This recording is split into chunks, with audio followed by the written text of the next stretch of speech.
بسم اللہ الرحمن الرحیم اعوذ باللہ من الشیطان الرجیم بسم اللہ الرحمن الرحیم وقال علیہ السلام اللہم انی اعوذ بکا من ان تحسن فی لامعۃ العیون علانیتی وتقبح فیما ابدن لکا سریرتی۔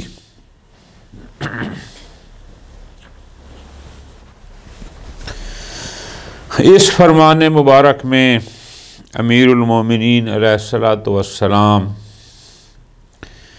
ہمیں متوجہ کر رہے ہیں اس بات کی طرف کہ ہمارا ظاہر اور ہمارا باطن ایک ہونا چاہیے، اس لیے کہ بسا اوقات ہم لوگوں کی نظروں میں آنے کے لیے اپنے آپ کو بڑا اچھا، بڑا صالح، بڑا باکردار بنا کر پیش کرنے کی کوشش کرتے ہیں، لیکن تنہائی میں اللہ کے سامنے حقیقت میں، واقعیت میں ہم وہ ہوتے نہیں ہیں جو ہم دکھنے کی کوشش کرتے ہیں۔ کسی محفل میں بیٹھے ہوئے 4 لوگ بیٹھے ہیں، اذان آ گئی، اٹھو جی اٹھو، نماز کا ٹائم ہے، جلدی کرو جی، چلو جی۔ اور جب گھر میں ہوتے ہیں تو صبح اذان نہیں ہوتی ہے، اقامت بھی ہوتی ہے، اذانیں ہوتی ہیں پورے شہر کی، گاؤں کی، پھر بھی اٹھ کر 2 رکعت نماز نہیں پڑھتے۔ اس کا مطلب یہ ہوا وہ جو ہم نے پڑھی تھی وہ اللہ کے لیے نہیں تھی، وہ لوگوں کو دکھانے کے لیے تھی۔ اس کا دوسرا نام ہوتا ہے ریاکاری، دکھاوا۔ امیر المومنین اس فرمان میں متوجہ کر رہے ہیں، تعلیم دے رہے ہیں کہ اپنے رب سے یہی دعا مانگو کہ تمہاری جلوت اور خلوت ایک ہونی چاہیے۔ اپنے اللہ سے اس توفیق کی دعا مانگو کہ خدا تمہیں توفیق دے کہ جیسے تم تنہائی میں ہو ویسے ہی تم لوگوں کے سامنے ہو۔ ایسا نہ ہو کہ تنہائی میں تمہارا کردار کچھ اور ہو اور لوگوں کے میں جب بیٹھے ہوں، لوگوں کے سامنے ہیں تو وہاں کردار کچھ اور ہو۔ اس ظاہر اور باطن کو ایک جیسا رکھنے کے لیے اللہ سے توفیق کی دعا مانگو۔ یہ تربیت، یہ در حقیقت فرمان مولا کا ہمیں اس تربیت کی طرف متوجہ کر رہا ہے کہ ہمارا ظاہر اور باطن ایک ہونا چاہیے۔ قال علیہ السلام، امیر المومنین علیہ السلام فرماتے ہیں، اللہم، اے اللہ، انی اعوذ بکا، میں تجھ سے پناہ مانگتا ہوں۔ جیسے قرآن میں کئی مقام پر اعوذ برب الفلق، اعوذ برب الناس، انی اعوذ بکا، اے اللہ میں تجھ سے پناہ مانگتا ہوں۔ کس بات کی؟ من ان تحسن فی لامعۃ العیون علانیۃ،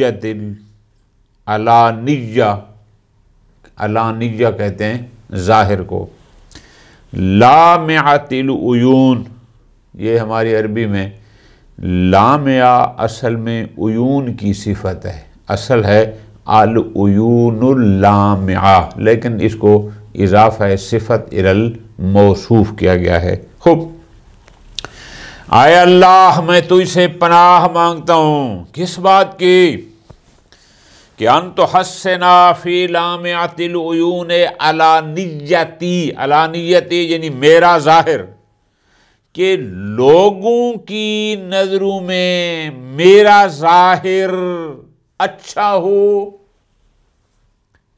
یا انت حسنا تحسین سے ہو کہ لوگوں کی نظروں میں، لوگوں کے دیکھنے میں میرا ظاہر بہتر بنا، وَتُقَبِّحَ فِيمَا أُبْطِنُ لَكَ سَرِيرَتِي، اور جو اپنے باطن میں چھپائے ہوئے ہوں وہ تیری نظروں میں برا ہو۔ دوبارہ غور کرو، مولا کیا فرماتے ہیں؟ اے اللہ میں تجھ سے پناہ مانگتا ہوں کس بات پر؟ اس بات پر کہ علانیتی میرا ظاہر، کہ میرا ظاہر لوگوں کی نظروں میں بہتر ہو، وَتُقَبِّحَ ہو یا تو حسن ہو تو بہتر بنا، وَتُقَبِّحَ اور قبیح ہو یا تو قبیح بنائے، فیما ابطن لکا سریرتی جو کچھ میرے اندر چھپا ہوا ہے وہ تیری نظر میں قبیح ہو۔ اب ظاہر ہے وہ تو امیر المومنین ہیں، امام ہیں، معصوم ہیں، ان کا تو ظاہر باطن ایک ہے۔ یہ ہمیں تعلیم دے رہے ہیں کہ اللہ سے ہر وقت دعا مانگو کہ تمہارا ظاہر اور باطن ایک ہو۔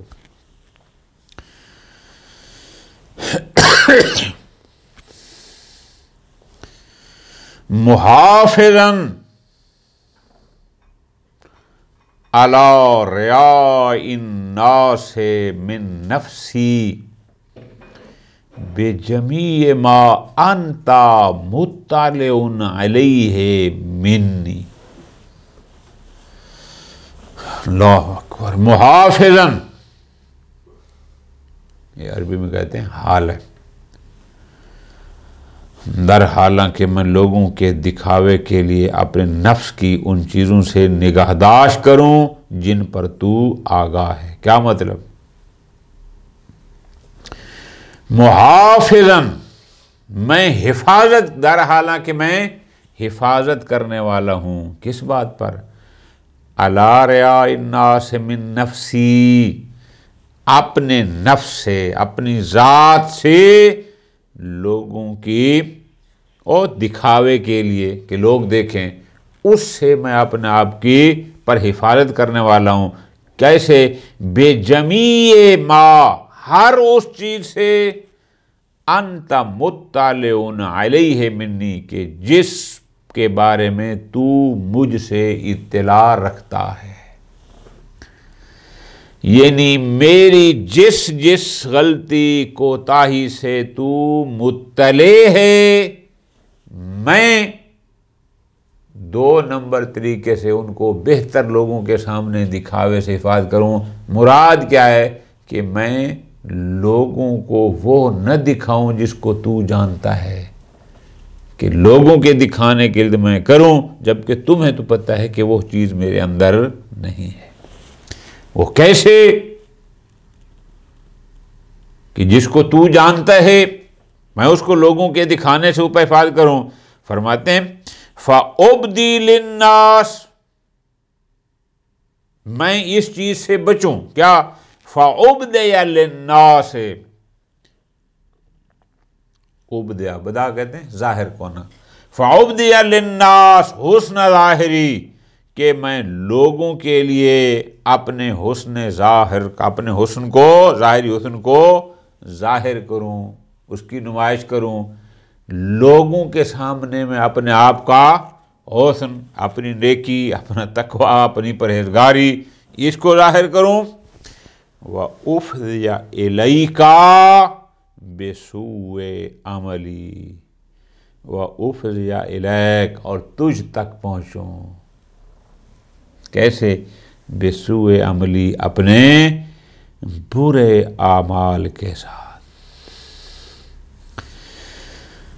اللہ مجھے بچا کہ میں لوگوں کے سامنے اپنے ظاہری حسن کی نمائش کروں، ابدا یعنی واضح کرنا، نمائش کرنا، وَأُفْرِعَ إِلَيْكَ بِسُوءِ عَمَلِي، اور تجھ تک پہنچوں، تیری بارگاہ میں پیش ہوں اپنے برے اعمال کے ساتھ۔ اے اللہ مجھے میں تجھ سے پناہ مانگتا ہوں کہ ایسا نہ ہو۔ تقرباً الی عبادک، کیوں میں لوگوں کے سامنے اپنا حسن ظاہری کی نمائش کروں، لوگوں کے سامنے بڑا متقی بن کے، بڑا پرہیزگار بن کے، بڑا نمازی بن کے رہوں، جبکہ حقیقت میں نہ ہوں۔ تقرباً الی عبادک، یہ سب غلط کیوں کروں؟ تیرے بندوں کا تقرب حاصل کرنے کے لیے، وَتَبَاعُدًا مِّن مَّرْضَاتِكَ، اور تیری خوشنودیوں سے دور ہوتا چلا جاؤں۔ ریاکاری کا نتیجہ امیر المومنین جہاں بیان فرما رہے ہیں، یہ جو ہے نا، ریاکاری کا نتیجہ کیا ہے؟ تقرب الی العباد، لوگوں کے قریب ہونا، لوگ کہیں بڑا نیک ہے، بڑا صالح ہے، لیکن ادھر جو لوگوں کے تقرب کے لیے ہوگا وہاں تباعد میں مرضات، وہ قربتاً الی اللہ نہیں ہوگا، وہ اللہ کی خوشنودی سے وہی چیز دوری کا سبب بنے گی۔ اللہ کی خوشنودی کے لیے کرو، لوگ خود بخود قریب آئیں گے۔ لوگوں کی خوشنودی کے لیے جب کریں گے پھر رحمت الہی، رضا الہی سے دور ہوتے چلے جائیں گے، چونکہ ریاکاری کا نتیجہ یہی ہوتا ہے۔ ریاکاری اس لیے کی جاتی ہے تاکہ لوگ یہ کہیں کہ میں ایسا ہوں، میں ویسا، تو جب لوگوں کے لیے آئے تو وہاں رضا الہی، رحمت الہی تو اسے دور ہوتی جائے گی۔ اس لیے مولا نے اس میں فرمایا کہ اپنا ظاہر اور باطن ایک کرو۔ مراد کیا تھی؟ ریاکاری سے بچو۔ ریاکاری بہت بڑی بیماری ہے، بہت بڑا نقص ہے۔ کیوں؟ ریا میں آپ 100 رکعت نماز بھی پڑھیں اس کا کچھ نہیں ملنا، اور قربتاً اللہ آپ ایک سجدہ شکر بھی کریں تو اس کا بہت کچھ ملتا ہے۔ ریاکاری سے بچنا ہے، لوگوں کو دکھانا کہ میں بہت اچھا ہوں، اس سے کچھ نہیں ملے گا۔ اللہ کی خوشنودی کے لیے کریں گے تو لوگ خود بخود تمہارے عاشق ہو جائیں گے۔ وقال علیہ السلام لا والذی امسین منہ من غبر لیلت دہما، یہ فرمان امیر المومنین نے کسی موقع پر کسی مسئلہ میں قسم اٹھاتے ہوئے یوں قسم اٹھائی، یعنی کوئی ایسا موقع آیا کہ امیر المومنین نے وہاں پر قسم اٹھانا چاہی، تو قسم اس انداز میں اٹھائی، یہ اس کو بیان فرما رہے ہیں۔ ایک اس میں لفظ آیا ہے غبر، یہ غبر اس کا لفظی معنی ہوتا ہے بچت، یعنی بقایا، جو پیچھے رہ جائے اس کو کہتے ہیں۔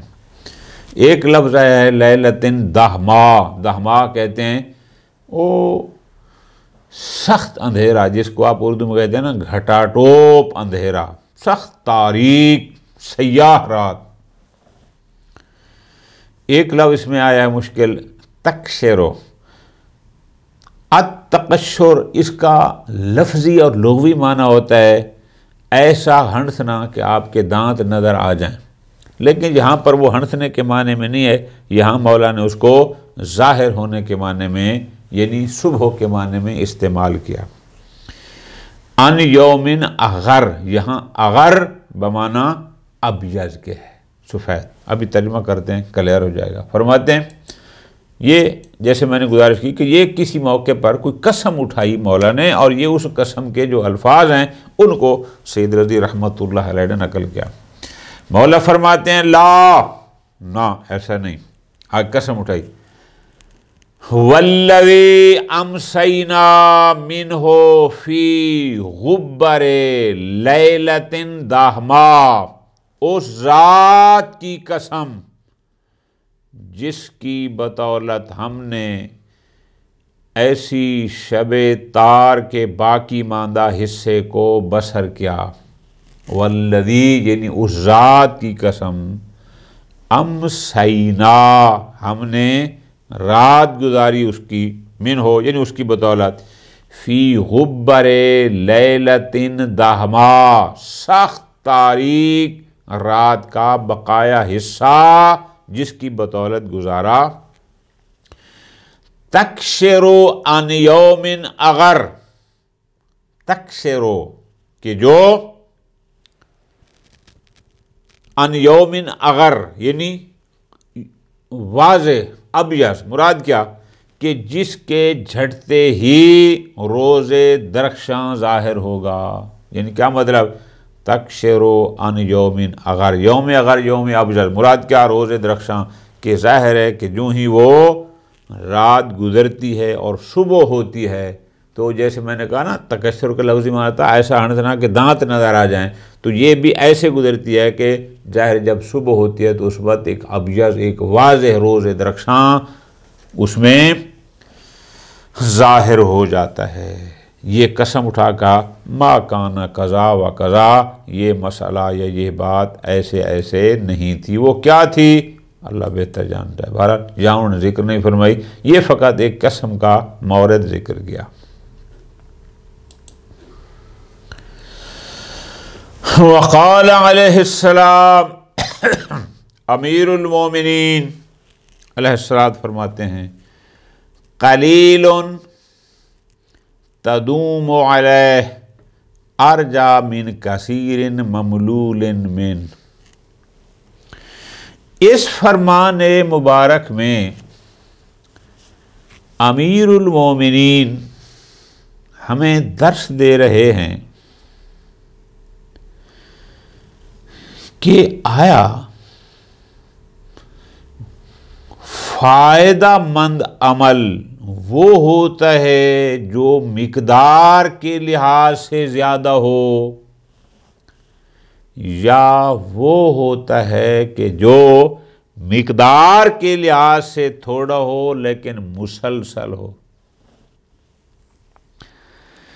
ایک شخص 2 رکعت نوافل پڑھتا ہے مثلا، لیکن پڑھتا مستقل ہے، ایک تسبیح صلوات کی پڑھتا ہے روزانہ، پڑھتا مستقل ہے، ناغا کوئی نہیں، ایک یہ ہے۔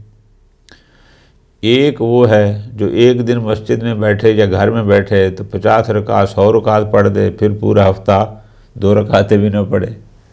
ایک دن مصلی بیٹھا تو 8 10 12 20 تسبیحیں اس نے پڑھ دیں، اس کے بعد پھر 15 دن اس نے تسبیح بھی نہ اٹھائی۔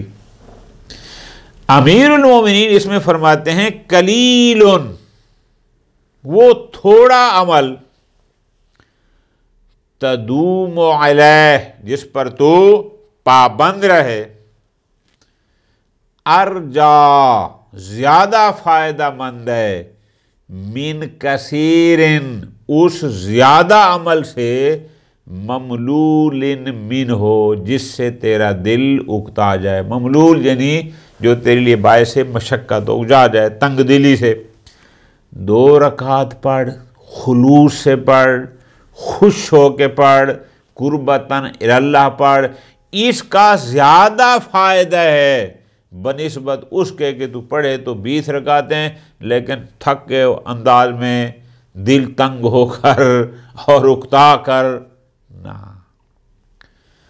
تھوڑا ہو، پابندی کے ساتھ ہو، خالص ہو، اس کا زیادہ فائدہ ہے بنسبت اس کے کہ جو مقدار میں تو زیادہ ہو لیکن خوشی سے نہ ہو، پابندی سے نہ ہو، او تھکا تھکا اکتایا اکتایا نہ، بے شک تھوڑا ہو لیکن پابندی سے ہو، اس کا زیادہ فائدہ ہے،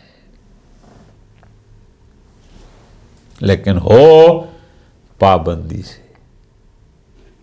یہ ضروری ہے۔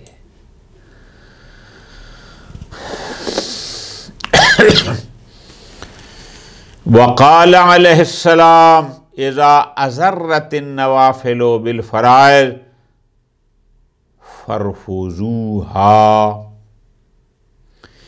یہ فرمان اور پچھلا فرمان ملا کے پڑھیں گے تو آپ کو خود اندازہ ہو جائے گا۔ اس میں کیا تھا؟ تھوڑا ہو، پابندی سے ہو، وہ زیادہ فائدہ مند ہے بنسبت اس کے کہ جو زیادہ ہو، کثیر ہو لیکن تھکا دینے والا ہو۔ اب اس فرمان میں بھی اسی سے ملتی جلتی عبارت ہے، فرماتے ہیں اذا اضرت نوافل بالفرائض، کہ جب نوافل، جب مستحبات فرائض میں سد راہ ہوں، فرائض کو نقصان پہنچائیں، واجبات میں رکاوٹ بن جائیں، فرفضوها، پھر انہیں چھوڑ دو۔ پوری توجہ، ساری رات انسان نافلہ نمازیں پڑھتا رہے اور صبح و صادق کے بعد 2 رکعت واجب اس سے رہ جائے اس لیے کہ رات بھر جاگتا رہا، فرماتے ہیں نا، ساری رات مجلس عزا میں تو شریک رہا لیکن رات بھر کی بیداری کی وجہ سے صبح کی نماز رہ گئی، یہ مستحب، فرماتے ہیں نا۔ اس لیے نوافل یعنی مستحبات کی باری واجبات کی ادائیگی کے بعد آتی ہے۔ پہلے واجب ادا کرنا ہوتا ہے، پھر مستحب کی باری آتی ہے، اور جب یہ مستحبات واجبات کو نقصان پہنچائیں، نقصان بے معنی کہ تیرے مستحب ادا کرنے کی وجہ سے تجھ سے کوئی واجب رہ جائے، فرفضوها، پھر انہیں والدین کی اطاعت خدمت واجب ہے۔ والد گھر میں بیمار پڑا ہے، والدہ گھر میں بیمار پڑی ہے، ان کے کرنے والا کوئی نہیں اور موصوف صبح سے باہر خدمت خلق میں لگا ہوا ہے، تیری یہ خدمت خلق تمہیں فائدہ نہیں پہنچائے گی، پہلے واجب ادا کر، اپنے والدین کی خدمت تیرے اوپر واجب ہے۔ بے شمار مثالیں ہیں اس کی، آپ نے بھی دیکھے ہوں گے، ہم نے بھی دیکھے ہیں کہ لوگ مستحبات کے پیچھے بہت بھاگتے ہیں جبکہ واجب ان کا رہ جاتا ہے۔ مولا کائنات تو فرماتے ہیں کہ جب مستحبات تیرے واجبات کو، تیرے فرائض میں حائل بن جائیں، رکاوٹ بن جائیں، ضرر دیں، فرفضوها، پھر ان کو چھوڑ دو، اس لیے کہ واجب کے بعد مستحب کی باری ہے، نہ کہ مستحب پہلے اور واجب بعد میں، ایسا حکم نہیں ہے۔ ضرور مستحبات کو بجا لاؤ، لیکن مولا کے اس فرمان کی روشنی میں، اس صورت میں کہ تیرا ان مستحبات کو بجا لانا تیرے فرائض کی ادائیگی میں رکاوٹ نہ بنتا ہو۔ وقال علیہ السلام من تذکر بعد السفر استعد، چھوٹا سا جملہ، 5 الفاظ، لیکن یہی 5 الفاظ ہم یاد کر لیں اور ہر لمحے ان پر سوچیں، ہماری زندگی کو بدلنے کے لیے یہی 5 لفظ ہی کافی ہیں۔ من تذکرہ بعد السفر استعد۔ اردو میں بھی ایک جملہ معروف ہے کہ مسافر شب سے اٹھتے ہیں جو جانا دور ہوتا ہے۔ ہم نے جب حج پر جانا ہوتا ہے کتنے دن پہلے سے اس کی تیاریاں شروع کر دیتے ہیں۔ سفر زیارات پر جانا ہوتا ہے تو کتنے دن پہلے اس کی تیاری شروع کر دیتے ہیں۔ خلاصہ اس مادی دنیا میں یہ جو عارضی ہم لوگ سفر کرتے ہیں اس کے لیے ہم کتنی تیاری کرتے ہیں۔ کل میں نے لاہور جانا ہے، کل میں نے کراچی جانا ہے، میں نے کربلا جانا ہے، میں نے مکہ جانا ہے، کرتے ہیں۔ ایک اور سفر بھی ہے جو ان تمام سفروں سے طولانی تر سفر ہے۔ کتنا لمبا سفر ہے جس کا کسی کو علم نہیں ہے۔ اس سفر کی آمادگی اور تیاری کتنی کی ہے، اس کی طرف امیر المومنین اس چھوٹے سے جملے میں ہمیں متوجہ فرما رہے ہیں۔ فرماتے ہیں من تذکر بعد السفر، جو شخص سفر کی دوری کو یاد رکھتا ہے، پیش نظر رکھتا ہے، جس کو پتہ ہو کہ سفر کتنا لمبا ہے، استعد، وہ اس کے لیے آمادہ رہتا ہے، تیار رہتا ہے، کمر بستہ رہتا ہے۔ متوجہ فرما رہے ہیں کیا آخرت کی طرف سفر ہے یا نہیں؟ کیا آپ کا موت کے بعد ایک سفر جو حیات ابدی کا سفر ہے یا نہیں؟ اس کے لیے آپ کی تیاری کس حد تک ہے؟ اصل اس طرف امیر المومنین متوجہ فرما رہے ہیں من تذکر بعد السفر، جو سفر کی دوری کو یاد رکھتا ہے، پیش نظر رکھتا ہے، استعد، وہ اس کے لیے مستعد، چوکس، آمادہ، تیار ہوتا ہے۔ تو آپ نے جو حیات ابدی کی طرف سفر کرنا ہے، جو آخرت کی طرف سفر کرنا ہے، اس کے لیے کس حد تک آپ آمادہ ہیں، کس حد تک آپ تیار ہیں؟